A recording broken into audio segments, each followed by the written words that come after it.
Movie ਦੀ starting ਵਿੱਚ ਦਿਖਾਇਆ ਜਾਂਦਾ ਹੈ ਕਿ ਸਰਗੁਣ ਮਹਿਤਾ ਅਤੇ ਐਮੀ ਵਿਰਕ ਦਾ ਵਿਆਹ ਹੋ ਜਾਂਦਾ ਹੈ ਅਤੇ ਉਹਨਾਂ ਦੇ ਕੋਈ ਬੱਚਾ ਨਹੀਂ ਹੁੰਦਾ।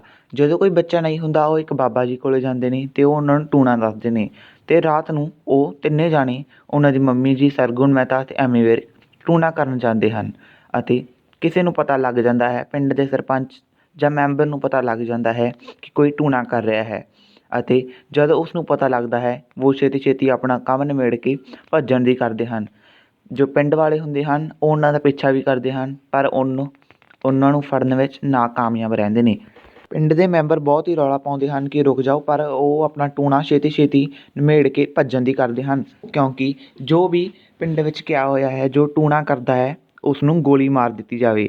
ਅਗਲੇ ਹੀ ਦਿਨ ਪਤਾ ਲੱਗਦਾ ਹੈ ਕਿ ਜੋ ਉਹਨਾਂ ਦੀ ਬੇਬੇ ਜੀ ਹਨ ਉਹ 17 ਫੁੱਟ ਦੀ ਕੰਧ ਤੋਂ ਟੱਪ ਕੇ ਆਪਣੀ ਲੱਤ ਨੂੰ ਸੋਜਾ ਦੇਈ ਬੈਠੇ ਹਨ ਅਤੇ ਉਸ ਤੋਂ ਬਾਅਦ ਹੀ ਪਿੰਡ ਦੇ ਮੈਂਬਰ ਉਹਨਾਂ ਨੂੰ ਦੱਸਣ ਆਉਂਦੇ ਹਨ ਕਿ ਪਿੰਡ ਵਿੱਚ ਕੋਈ ਪੰਜਵਾਂ ਟੂਣਾ ਕਰ ਚੁੱਕਿਆ ਹੈ ਅਤੇ ਉਹ ਸ਼ੱਕ ਕਰਦੇ ਹਨ ਕਿ ਬੇਬੇ ਤੂੰ ਕਿਵੇਂ ਸੇਕਾ 'ਚ ਦੇਈ ਜਾ ਰਹੀ ਹੈ ਆਪਣੀ ਲੱਤਾਂ ਨੂੰ, ਅਤੇ ਉਹ ਬੇਬੇ ਕਹਿੰਦੀ ਹੈ ਕਿ ਇਹ ਤਾਂ ਮੈਂ ਆਪਣੀ ਲੱਤਾਂ ਦੀ ਗਰੀਸ ਕਰ ਰਹੀ ਹਾਂ ਅਤੇ ਉਹਨਾਂ ਨੂੰ ਨਾ ਸ਼ੱਕ ਹੋਵੇ ਤਾਂ ਬੇਬੇ ਉਹਨਾਂ ਨੂੰ ਕਹਿੰਦੀ ਹੈ ਮੈਂ ਤੁਹਾਡੇ ਲਈ ਚਾਹ ਬਣਾ ਕੇ ਲੈ ਕੇ ਆਉਣੀ ਹਾਂ, ਪਰ ਬੇਬੇ ਨੂੰ ਚੱਲਣ ਵਿੱਚ ਬਹੁਤ ਹੀ ਤਕਲੀਫ ਹੁੰਦੀ ਹੈ। ਇਸ ਤੋਂ ਬਾਅਦ ਜੋ ਪਿੰਡ ਦੇ ਮੈਂਬਰ ਆਏ ਹੁੰਦੇ ਹਨ ਉਹ ਕਹਿੰਦੇ ਹਨ ਕਿ ਸਾਨੂੰ ਕੋਈ ਜ਼ਰੂਰੀ ਕੰਮ ਹੈ ਅਤੇ ਚਾਹ ਕੈਂਸਲ ਕਰ ਦਿਓ। ਜਦੋਂ ਉਹ ਚਲੇ ਜਾਂਦੇ ਹਨ ਉਹਨਾਂ ਦੀ ਬੇਬੇ ਜੀ ਨੂੰ ਮੰਜੇ 'ਤੇ ਬਿਠਾ ਦਿੱਤਾ ਜਾਂਦਾ ਹੈ।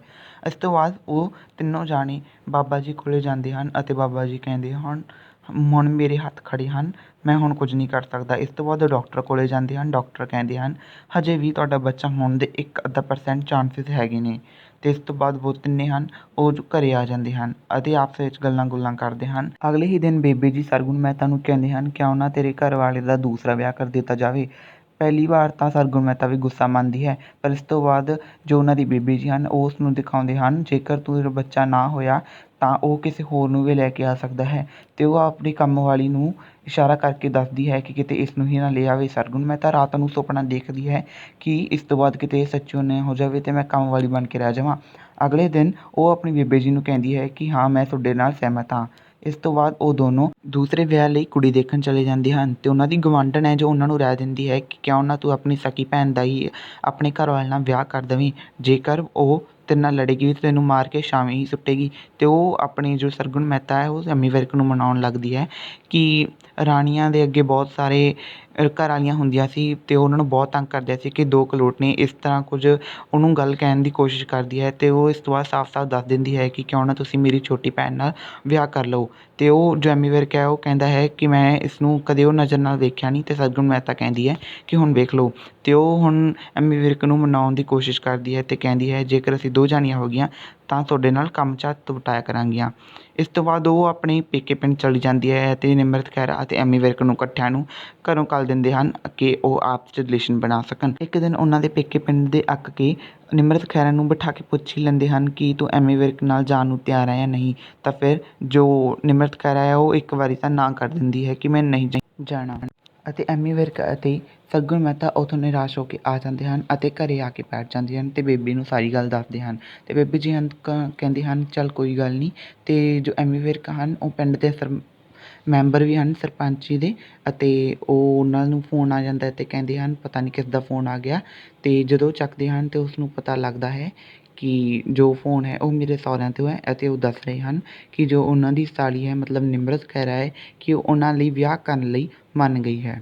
ਅਤੇ ਇਸ ਤੋਂ ਬਾਅਦ ਜੋ ਐਮੀ ਵਿਰਕ ਹਨ ਉਹ ਬਹੁਤ ਖੁਸ਼ ਹੁੰਦੇ ਹਨ ਅਤੇ ਬਾਹਰ ਆ ਕਰ ਉਹ ਸਰਗੁਣ ਮਹਿਤਾ ਨੂੰ ਦੱਸਦੇ ਹਨ ਅਤੇ ਸਰਗੁਣ ਮਹਿਤਾ ਬਹੁਤ ਖੁਸ਼ ਹੁੰਦੀ ਹੈ ਅਤੇ ਵਿਆਹ ਲੈ ਕੇ ਚਲੇ ਜਾਂਦੇ ਹਨ।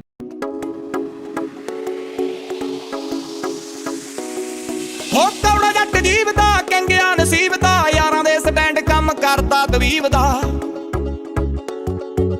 ਯਾਰਾਂ ਦੇ ਸਟੈਂਡ ਕੰਮ ਕਰਦਾ ਤਵੀਬ ਦਾ। ਹੋ ਕੌੜਾ ਜੱਟ ਜੀਵ ਦਾ ਕੰਗਿਆ ਨਸੀਬ ਦਾ ਯਾਰਾਂ ਦੇ ਸਟੈਂਡ ਕੰਮ ਕਰਦਾ ਤਵੀਬ ਦਾ। ਹਜ਼ੂਰ ਜਾਣਾ ਕਰਦੀ ਮੁਕਾਬਲੇ ਕੌਰ ਸਰਦਾਰ ਸਾਹਿਬ ਦੀ, ਹੋ ਅੱਖ ਵੀ ਬਲੰਕ ਹੋਣ ਦਵੇ ਨਾ ਟੌਰ ਸਰਦਾਰ ਸਾਹਿਬ ਦੀ, ਅੱਖ ਵੀ ਬਲੰਕ ਹੋਣ ਦਵੇ ਨਾ ਟੌਰ ਸਰਦਾਰ ਸਾਹਿਬ ਦੀ।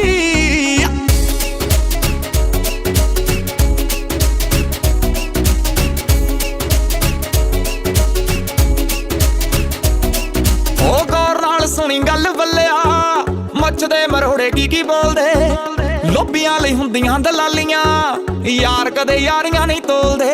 ਹੋ ਜ਼ੁਲਮਾਂ ਤੇ ਆਪੇ ਬੋਲ ਪੈਂਦੀਆਂ ਧਾਰਾਂ ਬੋਰ ਸਰਦਾਰ ਸਾਹਿਬ ਦੀ ਹੋ ਅੱਖ ਵੀ ਬਲੈਂਕ ਹੋਣ ਦਵੇ ਨਾ ਟੌਰ ਸਰਦਾਰ ਸਾਹਿਬ ਦੀ ਅੱਖ ਵੀ ਬਲੈਂਕ ਹੋਣ ਦਵੇ ਨਾ ਟੌਰ ਸਰਦਾਰ ਸਾਹਿਬ ਦੀ ਓਏ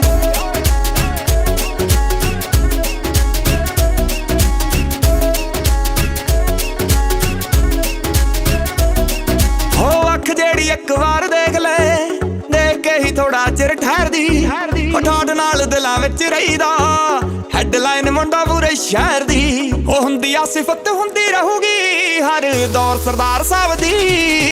ਇਸ ਤੋਂ ਬਾਅਦ ਜੋ ਆਨੰਦ ਕਾਰਜ ਹੁੰਦੇ ਹਨ ਉਹ ਸਟਾਰਟ ਹੋ ਜਾਂਦੇ ਹਨ। ਜਦੋਂ ਆਨੰਦ ਕਾਰਜ ਚੱਲ ਰਹੇ ਹੁੰਦੇ ਹਨ ਉਦੋਂ ਜੋ ਸਰਗੁਣ ਮਹਿਤਾ ਹੈ ਉਸਨੂੰ ਕੁਝ ਅਜੀਬ ਜਿਹਾ ਫੀਲ ਹੁੰਦਾ ਹੈ ਅਤੇ ਉਸ ਤੋਂ ਬਾਅਦ ਉਸਨੂੰ ਲੱਗਦਾ ਹੈ ਕਿ ਮੈਨੂੰ ਉਲਟੀ ਆ ਗਈ ਅਤੇ ਉਹ ਭੱਜ ਕੇ ਦੂਰ ਚਲੀ ਜਾਂਦੀ ਹੈ। ਜਦੋਂ ਉਹ ਉਲਟੀ ਕਰਦੀ ਹੈ ਤਾਂ ਉਹ ਨਾਲ ਇੱਕ ਬੇਬੇ ਪਈ ਹੁੰਦੀ ਹੈ, ਉਹ ਉਹਨੂੰ ਕਹਿੰਦੀ ਹੈ ਕਿ ਵਧਾਈਆਂ ਪੁੱਤ ਕਿਸ ਦੀ ਕੁੜੀ ਹੈ। ਅਤੇ ਜੋ ਸਰਗੁਣ ਮਹਿਤਾ ਹੈ ਉਹ ਸੋਚ ਵਿੱਚ ਪੈ ਜਾਂਦੀ ਹੈ ਕਿ ਆਹ ਕੀ ਹੋ ਗਿਆ। ਅਤੇ ਦੂਸਰੇ ਪਾਸੇ ਆਨੰਦ ਕਾਰਜ ਹੋ ਰਹੇ ਹੁੰਦੇ ਨੇ ਅਤੇ ਸੋਨਮ ਜੋ ਸਰਗੁਣ ਮਹਿਤਾ ਹੈ ਉਹ ਸੋਚ ਵਿੱਚ ਪੈ ਜਾਂਦੀ ਹੈ ਕਿ ਹੁਣ 3 ਜ਼ਿੰਦਗੀਆਂ ਨਾ ਖਰਾਬ ਹੋ ਜਾਣ। ਜਦੋਂ ਘਰ ਆ ਜਾਂਦੀ ਹੈ ਤਾਂ ਜੋ ਉਹਨਾਂ ਦੀ ਗਵਾਂਢਣ ਹੈ ਉਸਨੂੰ ਦੱਸਦੀ ਹੈ ਕਿ ਮੈਨੂੰ ਆਨੰਦ ਕਾਰਜ ਦੇ ਸਮੇਂ ਉਲਟੀ ਆਈ ਸੀ ਅਤੇ ਇਹ ਨਾ ਹੋਵੇ ਕਿ ਮੇਰਾ ਬੱਚਾ ਹੋਣ ਵਾਲਾ ਹੋਵੇ। ਅਤੇ ਉਹਨਾਂ ਦੀ ਗਵਾਂਢਣ ਉਸ ਤੋਂ ਪੁੱਛਦੀ ਹੈ ਕਿ ਤੁਸੀਂ ਕੁਝ ਵਿਆਹ ਵਿੱਚ ਉਲਟਾ ਸਿੱਧਾ ਖਾ ਲਿਆ ਹੋਵੇਗਾ। ਅਤੇ ਜੋ ਸਰਗੁਣ ਮਹਿਤਾ ਹੈ ਉਹ ਕਹਿੰਦੀ ਹੈ ਨਹੀਂ ਮੈਂ ਕੁਝ ਨਹੀਂ ਖਾਂਦਾ। ਐਮੀ ਵਿਰਕ ਉਸ ਤੋਂ ਬਾਅਦ ਚੁਬਾਰੇ ਵਿੱਚ ਪਹੁੰਚ ਜਾਂਦਾ ਅਤੇ ਉਹ ਸੋਚ ਵਿੱਚ ਪੈ ਜਾਂਦੀ ਹੈ ਅਤੇ ਕਿਤੇ 3 ਜ਼ਿੰਦਗੀਆਂ ਨਾ ਖਰਾਬ ਹੋ ਜਾਣ। ਉਸ ਤੋਂ ਬਾਅਦ ਸਾਰੇ ਜਾਣੇ ਪੈ ਜਾਂਦੇ ਹਨ ਅਤੇ ਉੱਧਰੋਂ ਸਰਗੁਣ ਮਹਿਤਾ ਨੂੰ ਨੀਂਦ ਨਹੀਂ ਆ ਰਹੀ ਹੁੰਦੀ। ਸਰਗੁਣ ਮਹਿਤਾ ਉੱਪਰ ਨਿਮਰਤ ਖਹਿਰਾ ਅਤੇ ਐਮੀ ਵਿਰਕ ਕੋਲ ਚਲੀ ਜਾਂਦੀ ਹੈ ਅਤੇ ਕਹਿੰਦੀ ਹੈ ਮੈਨੂੰ ਨੀਂਦ ਨਹੀਂ ਆ ਰਹੀ, ਕੁਝ ਮੈਨੂੰ ਡਰ ਲੱਗ ਰਿਹਾ ਤਾਂ ਮੈਂ ਕੀ ਇੱਥੇ ਸੌਂ ਸਕਦੀ ਹਾਂ। ਉਹ ਕਹਿੰਦੇ ਹਾਂ ਕੋਈ ਗੱਲ ਨਹੀਂ ਸੌਂ ਸਕਦੀ ਹੈ। ਅਤੇ ਜੋ ਸਰਗੁਣ ਮਹਿਤਾ ਨਿਮਰਤ ਖਹਿਰਾ ਨੂੰ ਕਹਿੰਦੀ ਹੈ ਆਪਾਂ ਛੋਟੇ ਹੁੰਦੇ ਕਿੰਨੇ ਵਾਰ ਇਕੱਠੇ ਪੈ ਚੁੱਕੇ ਹਾਂ। ਅਤੇ ਐਮੀ ਵਿਰਕ ਨੂੰ ਪੁੱਛਦੀ ਹੈ ਆਪਾਂ ਤਾਂ ਪਈ ਹਾਂ। ਅਗਲੇ ਦਿਨ ਜੋ ਸਰਗੁਣ ਮਹਿਤਾ ਹੈ ਉਹ ਆਪਣੀ ਗਵਾਂਢਣ ਨਾਲ ਡਾਕਟਰ ਕੋਲ ਜਾਂਦੀ ਹੈ, ਪਰ ਜੋ ਪਤਾ ਲੱਗਦਾ ਹੈ ਕਿ ਡਾਕਟਰ ਬੰਦ ਹੈ ਅਤੇ ਉਹ ਆਪਣੀ ਜੋ ਪਿੰਡ ਵਿੱਚ ਤਾਈ ਹੈ ਉਸ ਤੋਂ ਪੁੱਛਦੇ ਹਨ ਅਤੇ ਉਹ ਕਹਿੰਦੇ ਹਨ ਹਜੇ ਤਾਂ ਕੁਝ ਨਹੀਂ ਪਤਾ ਚੱਲ ਰਿਹਾ। ਅਤੇ ਜਦੋਂ ਉਹ ਸ਼ਾਮ ਨੂੰ ਘਰ ਆਉਂਦੇ ਹਨ ਅਤੇ ਐਮੀ ਵਿਰਕ ਨੂੰ ਕਹਿੰਦੇ ਹਨ ਤੁਸੀਂ ਇੱਥੇ ਪੈ ਜਾਵੋ, ਮੈਨੂੰ ਕੁਝ ਡਰ ਲੱਗਦਾ ਹੈ। ਪਰ ਜੋ ਉਹਨਾਂ ਦੀ ਬੇਬੇ ਜੀ ਹਨ ਕੋਈ ਗੱਲ ਨਹੀਂ ਕਹਿੰਦੇ ਹਨ ਅਤੇ ਕਹਿੰਦੇ ਨੇ ਮੇਰੇ ਕੋਲ ਹੀ ਪੈ ਜਾਓ। ਜਦੋਂ ਬੇਬੀ ਜੀ ਪੈ ਜਾਂਦੇ ਹਨ ਤਾਂ ਉਦੋਂ ਸਰਗੁਣ ਮਹਿਤਾ ਉੱਪਰ ਦੁਬਾਰਾ ਚੁਬਾਰੇ ਵਿੱਚ ਚਲੀ ਜਾਂਦੀ ਹੈ ਅਤੇ ਦੁਬਾਰਾ ਕਹਿੰਦੀ ਹੈ ਕਿ ਮੈਨੂੰ ਨੀਂਦ ਨਹੀਂ ਆ ਰਹੀ ਹੈ ਕਿ ਮੈਂ ਇੱਥੇ ਸੌਂ ਸਕਦੀ ਹਾਂ। ਅਤੇ ਉਹ ਕਹਿੰਦੇ ਨੇ ਚੱਲ ਕੋਈ ਨਹੀਂ ਤੂੰ ਸੌਂ ਸਕਦੀ ਹਾਂ। ਅਗਲੇ ਦਿਨ ਜਦੋਂ ਸਵੇਰ ਹੋ ਜਾਂਦੀ ਹੈ ਅਤੇ ਸਰਗੁਣ ਮਹਿਤਾ ਅਤੇ ਉਹਨਾਂ ਦੀ ਸੱਸ ਹੈ ਜੋ ਬੇਬੀ ਜੀ ਹਨ ਉਹ ਕਹਿੰਦੇ ਹਨ ਕਿ ਮੈਨੂੰ ਮੇਰੀ ਭੈਣ ਦੀ ਬਹੁਤ ਯਾਦ ਆ ਰਹੀ ਹੈ, ਕਿਤੇ ਮੇਰਾ ਸਮਾਂ ਨਾ ਨੇੜੇ ਆ ਗਿਆ ਹੋਵੇ ਅਤੇ ਅੱਜ ਆਪਾਂ ਚੱਲ ਵੜੀਏ। ਪਰ ਜੋ ਸਰਗੁਣ ਮਹਿਤਾ ਬੇਬੇ ਜੀ ਨੂੰ ਦੱਸ ਦਿੰਦੀ ਹੈ ਕਿ ਮੈਨੂੰ ਉਲਟੀ ਆ ਗਈ ਹੈ ਅਤੇ ਜੋ ਬੇਬੇ ਜੀ ਕਹਿੰਦੇ ਹਨ ਕੋਈ ਗੱਲ ਨਹੀਂ ਤੂੰ ਮੈਨੂੰ ਪਹਿਲਾਂ ਕਿਉਂ ਨਹੀਂ ਦੱਸਿਆ, ਮੈਂ ਤੈਨੂੰ ਡਾਕਟਰ ਕੋਲ ਲੈ ਕੇ ਚੱਲਦੀ ਹਾਂ। ਜਦੋਂ ਉਹ ਦੋਨੋਂ ਜਣੀਆਂ ਡਾਕਟਰ ਕੋਲ ਜਾਂਦੇ ਹਨ ਅਤੇ ਡਾਕਟਰ ਜੀ ਕਹਿੰਦੇ ਨੇ ਘਬਰਾਉਣ ਵਾਲੀ ਕੋਈ ਗੱਲ ਨਹੀਂ, ਇਹੋ ਜਿਹੀ ਕੋਈ ਗੱਲ ਨਹੀਂ ਹੈ। ਅਤੇ ਜੋ ਉਹਨਾਂ ਦੀ ਬੇਬੇ ਜੀ ਹਨ ਉਹ ਕਹਿੰਦੇ ਹਨ ਸ਼ੁਕਰ ਹੈ ਨਹੀਂ ਤਾਂ ਸਾਡੇ ਘਰ ਵਿੱਚ ਭੂਚਾਲ ਮੱਚ ਜਾਣਾ ਸੀ। ਜਦੋਂ ਸ਼ਾਮ ਨੂੰ ਉਹ ਘਰ ਆਉਂਦੇ ਹਨ ਜੋ ਨਿਮਰਤ ਖਹਿਰਾ ਉਹਨਾਂ ਨੂੰ ਪਾਣੀ ਫੜਾਉਂਦੀ ਹੈ ਅਤੇ ਜੋ ਸਰਗੁਣ ਮਹਿਤਾ ਹੈ ਉਹ ਕਹਿੰਦੀ ਹੈ ਕਿਉਂ ਨਾ ਮੈਂ ਆਪਣੇ ਪੇਕੇ ਪਿੰਡ ਜਾ ਆਵਾਂ। ਅਤੇ ਐਮੀ ਵਿਰਕ ਹੈ ਜੋ ਉਹ ਉਸਨੂੰ ਛੱਡ ਆਉਂਦਾ ਹੈ ਅਤੇ ਜਦੋਂ ਐਮੀ ਵਿਰਕ ਸਰਗੁਣ ਮਹਿਤਾ ਨੂੰ ਬੱਸ ਚੜ੍ਹਾ ਦਿੰਦਾ ਹੈ ਅਤੇ ਉਸ ਤੋਂ ਬਾਅਦ ਉਹ ਘਰ ਆ ਜਾਂਦਾ ਹੈ।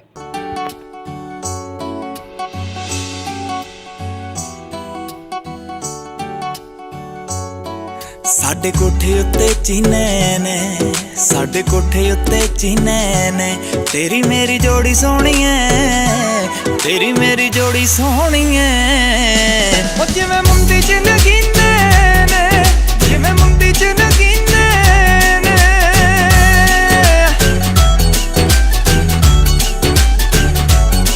ਸਾਡੇ ਕੋਠੇ ਉੱਤੇ ਚਿੜੀਆਂ ਨੇ, ਸਾਡੇ ਕੋਠੇ ਉੱਤੇ ਚਿੜੀਆਂ ਨੇ, ਤੇਰੇ ਮੇਰੇ ਵਿਆਹ ਵਾਲੀਆਂ, ਤੇਰੇ ਮੇਰੇ ਵਿਆਹ ਵਾਲੀਆਂ।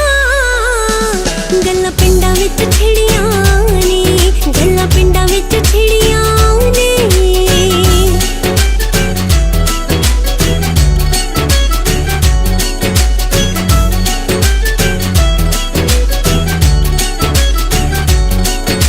ਸਹੁਰਿਆਂ ਦਾ ਪਿੰਡ ਤੇਰਾ ਬੜਾ ਮਸ਼ਹੂਰ ਨੀ, ਆਇਆ ਸੀ ਬਰਾਤ ਸਾਰਾ ਜ਼ਿਲ੍ਹਾ ਸੰਗਰੂਰ ਨੀ, ਆਇਆ ਸੀ ਬਰਾਤ ਸਾਰਾ ਜ਼ਿਲ੍ਹਾ ਸੰਗਰੂਰ ਨੀ। ਸਹੁਰਿਆਂ ਦਾ ਪਿੰਡ ਤੇਰਾ ਬੜਾ ਮਸ਼ਹੂਰ ਨੀ, ਆਇਆ ਸੀ ਬਰਾਤ ਸਾਰਾ ਜ਼ਿਲ੍ਹਾ ਸੰਗਰੂਰ ਨੀ, ਆਇਆ ਸੀ ਬਰਾਤ ਸਾਰਾ ਜ਼ਿਲ੍ਹਾ ਸੰਗਰੂਰ। ਇੱਕ ਜੋੜਾ ਛੱਲਿਆਂ ਦਾ, ਇੱਕ ਜੋੜਾ ਛੱਲਿਆਂ ਦਾ, ਨੀ ਤੇਰਾ ਸਾਨੂੰ ਰੋਗ ਲੱਗਿਆ, ਤੇਰਾ ਸਾਨੂੰ ਰੋਗ ਲੱਗਿਆ। ਨੀ ਦਿਲ ਲੱਗਦਾ ਨੀ ਕੱਲਿਆਂ ਦਾ, ਦਿਲ ਲੱਗਦਾ ਨੀ ਕੱਲਿਆਂ ਦਾ।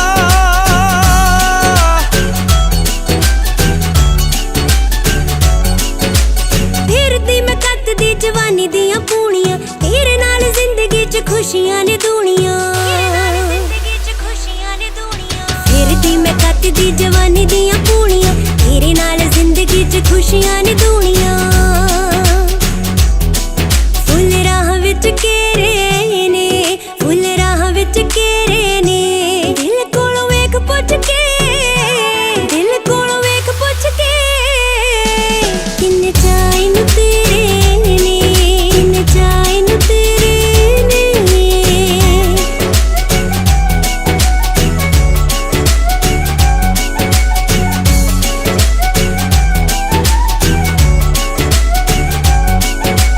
ਫੁੱਟੀਆਂ ਕਪਾਹ ਦੀਆਂ ਚਿੱਟੀਆਂ ਨੀ ਸੋਹਣੀਏ ਕਰਦੀ ਫਿਰੇ ਤੂੰ ਗੱਲਾਂ ਮਿੱਠੀਆਂ ਨੇ ਸੋਹਣੀਏ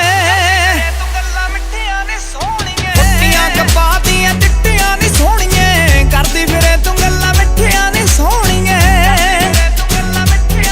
ਸਾਡੇ ਖੇਤਾਂ ਵਿੱਚ ਕਿੱਕਰਾਂ ਨੇ ਸਾਡੇ ਖੇਤਾਂ ਵਿੱਚ ਕਿੱਕਰਾਂ ਨੇ ਨੀ ਕਿੱਥੇ ਤੈਨੂੰ ਰੱਖੂ ਸਾਂਭ ਕੇ ਕਿੱਥੇ ਤੈਨੂੰ ਰੱਖੂ ਸਾਂਭ ਕੇ ਉਹ ਮੁੰਡਾ ਖਾ ਲੈ